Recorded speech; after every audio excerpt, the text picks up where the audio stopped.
मोदी की बात आप लोग पूछ रहे हैं। कौन सा नरेंद्र मोदी? भारत में कोई नरेंद्र मोदी नहीं है। कौन से नरेंद्र मोदी? कौन सा नरेंद्र मोदी? ऐसा कोई शख्स पैदा नहीं हुआ है भारत देश में। यहाँ कोई प्रधानमंत्री भी नहीं है, यहाँ कोई मुख्यमंत्री भी नहीं है। मणिपुर में जो हुआ है वो मणिपुर में नहीं, वो भारत में हुआ है।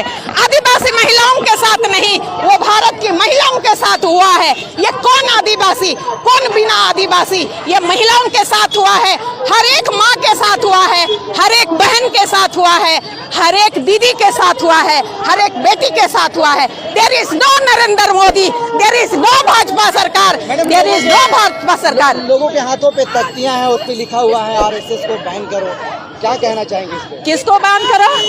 आप लोगों के हाथों पे तख्तियां हैं, उसमें लिखा हुआ है आरएसएस आतंकवादी संगठन है, वो आतंकवादी प्रूफ है। आरएसएस आतंकवाद है, प्रूफ किया हुआ है, प्रूफ किया हुआ है, वो खुद प्रूफ कर रहा है। आप देख रहे हैं आरएसएस बीजेपी ही आतंकवाद है और कोई दूसरा आतंकवाद नहीं है। और आरएसएस बीजेपी को सपोर्ट करने वाले आप सारे लोग भी आतंकवाद है। आप मीडिया के द्वारा हम बताना चाहते हैं, जो भी सपोर्ट करते हैं वो भी आतंकवाद है, क्योंकि वो उनको बढ़ावा दे रहे हैं। और पूछिए। सबसे पहले तो आपके चैनल के माध्यम से भाजपा के द्वारा शासित केंद्र सरकार को मैं खुली तौर पे कहना चाहता हूं कि आप आदिवासी विरोधी हैं, आप राष्ट्र विरोधी हैं, आप देश विरोधी हैं। आपका इस देश में शासनकाल अब खत्म होने वाला है। जिस प्रकार से मणिपुर में हम आदिवासियों के खिलाफ जो आपका जो काला कारनामा, काला करतूत जो निकल के सामने आया है, इससे पूरा देश शर्मसार हो गया है। और विशेषकर जो आदिवासी समाज है, वो आदिवासी समाज अब अपने हाथों में संविधान के माध्यम से जो सबक है वो सिखाने के लिए जो तैयारी करने का चालू कर दिया है, उसका अंजाम तो आपको भुगतना होगा। और ऐसा अंजाम भुगतना होगा जिसकी आप परिकल्पना कभी नहीं कर सकते हैं और जन्मों जन्म तक नहीं कर सकते। अब विशेषकर जो भाजपा के जो नेता है, भाजपा के जो जितने सांसद है, विधायक है, मंत्री है, आप कान को सुन लो रहे नेता, आप लोगों की नेतागिरी अब खत्म होने वाली है। आपकी नेतागिरी अब हाशिए पर नहीं ला दिया ये युवा, तो ये फिर इस धरती का इस बेटा नहीं। और आप लोगों को कान खोल के सुन ले कि आपने उस आदिवासी माँ बहन पर जो अत्याचार कर रहे हो, जो आपने घिनौना काम किया है, आरएसएस का जो दलाल, आरएसएस के जो चमचे और भाजपा के चमचे दलाल, आप सब लोगों को अंजाम भुगतने के लिए तैयार रहना है। पूरा आदिवासी समाज गोलबंद हो चुका है, जाग गया है आप लोगों का सबक सिखाने के लिए। जिस तरह से नरेंद्र मोदी ये अत्याचार पूरे आदिवासी समाज में ऊपर किया जा रहा है और इस अत्याचार का करारा जवाब देने के लिए आप आदिवासी गोलबंद हो चुका है। पूरे देश में इसका परिणाम देखने के लिए मिलेगा और वो है 2024 में साफ तौर पर दिखेगा। और यही नहीं, आप तो यहाँ पर सिर्फ और सिर्फ भाजपा के जितने नेता है सतर्क हो जाए, विशेषकर आदिवासी समाज का रडार पे है और आपको आदिवासी समाज छोड़ेगा नहीं। आपको चुन चुन करके सबक सिखाएगा। आपको आप सोच नहीं सकते हैं कि आपके साथ क्या होने वाला है। अब जो होना है सो होके रहेगा। हम आदिवासियों पर तो आपने प्रहार कर दिया, अब आदिवासी अपना काम करने के लिए अब स्वतंत्र है। संविधान उसके हाथ में है और वो जवाब देना अच्छी तरह से जानता है और जवाब देगा। और ऐसा जवाब देगा कि आप और आपका पूरा पार्टी और आपका पूरा संगठन तबाह हो जाएगा। सोनूगढ़ को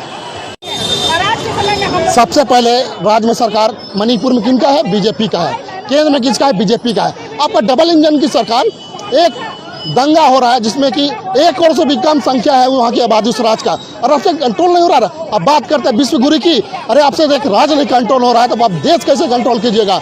उस सरकार को, जहाँ मणिपुर की जो सरकार है, उन्हें तुरंत इस्तीफा दे देना चाहिए। इसलिए ये आपसे 2 महीने से ज़्यादा हो चुका है। आपको वहाँ पर जो भी दंगाएं हो रही है, मारपीट हो रहा है, आगजनी हो रहा है, महिलाओं के साथ रेप बलात्कार करके बीच सड़क पर घुमाया जा रहा है और आपका इस तरह का घटना रुक नहीं रहा है तो इस्तीफा देना चाहिए। और मैं मांग करना चाहता हूँ कि अगर राष्ट्रपति से, जो कि आदिवासी होने के नाते आदिवासी का विचार विमर्श भी नहीं मिल रहा है और आदिवासियों पर अत्याचार होने के वजह से मध्य प्रदेश में भी देखा होगा एक आदिवासी को पेशाब कर दिया रहा है, मणिपुर महिला को रेप बलात्कार करके लंगे घुमाया जा रहा है और राष्ट्रपति होगा आदिवासी मुंह से जवाब नहीं निकल रहा है, तो ऐसे पद से भी इस्तीफा देना चाहिए। और मैं मांग करना चाहता हूँ कि आप पद में रहना चाहते हैं तो मणिपुर में राष्ट्रपति शासन लागू करें। के लिए समय नहीं मिलता है। मैं मीडिया बंद को कहना चाहता हूँ, आप एक आंख में सुरमा एक आंख में काजल नहीं करें। आप समाज का आईना है, आप हर मुद्दा को हर समस्या को दिखाने का काम करें। कभी महिलाओं को सबसे पहला मैं कहना चाहता हूँ कि देश में आदिवासी और दलित को ये लोग चाहता है पूरा खत्म कर देने के लिए। हम लोग संवैधानिक तौर पे लड़ाई लड़ रहे हैं, हमारा हक अधिकार है, संविधान के तहत जीना चाहते हैं। आज मैं कहना चाहता हूँ कि देश में यूसीसी जो लागू करना चाहता है, क्यों? अरे जो हमारा देश हमारा राज्य, हम लोग छोटा नागपुर का सरकारी नियम रहते हैं, यहाँ का नियम कानून सांस्कृतिक भौगोलिक सब कुछ अलग है। अगर वो एक समान एक कानून करेगा तो हमारा संस्कृति तो मिट जाएगा। और दलित समाज और आदिवासी समाज हम लोग प्रकृति का पूजक है, झारखंड के धरोहर का पूजक है, गंगा जमुना पहाड़ पर्वत का पूजक है। हम लोगों को बाबा साहब जो संविधान में हक और अधिकार दिया है हम उसको मानते हैं और देश संविधान से चलेगी और न किसी और से चलेगी। मोदी जी तो कहते हैं या मेरे आप आदिवासी बना के सिर्फ लिलीपॉप दिए हुए हैं।